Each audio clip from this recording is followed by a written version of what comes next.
तो पिता अधर्म आचरण कर रहा है तो बच्चे भी उसका भोगेंगे। बिल्कुल, जब बच्चा करेगा तो बाप को भी भोगना पड़ेगा।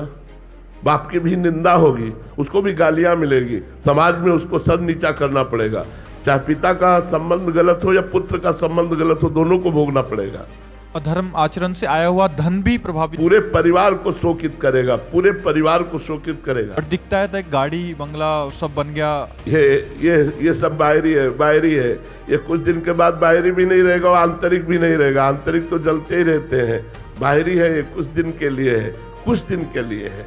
जब तक पुण्य है तब तक धर्मात्मा पुरुष को दुख दे लो और पाप कर लो, और जिस समय तुम्हारे पुण्य नष्ट होंगे, विध्वंस हो जाओगे, किसी कार्य में तुम सफल नहीं हो पाओगे। अभी तुम्हारे पुण्य इसलिए सफलता दिखाई दे रही। और जी पापाचरण वालों को तो समझ आया, बट ये जो धर्म आचरण कर रहे हैं फिर भी दुखी हैं, इनका क्या रहस्य? पूर्व जन्म के जो पाप है, अब उनके पाप का जो क्रम लागू हुआ है वो नष्ट हो जाएंगे।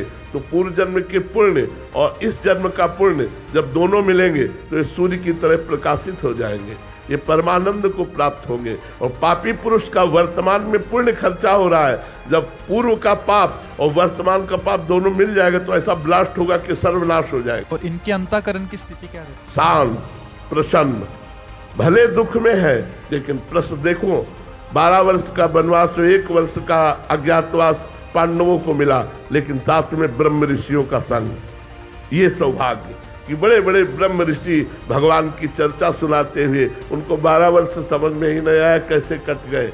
बाहरी कष्टों की परवाह नहीं करते धर्म में चलने वाले ये अधर्मिक पुरुष लोग थोड़ी देर के लिए बाहरी सुखों को भोगते हैं और अंत में महादुख को प्राप्त होते हैं।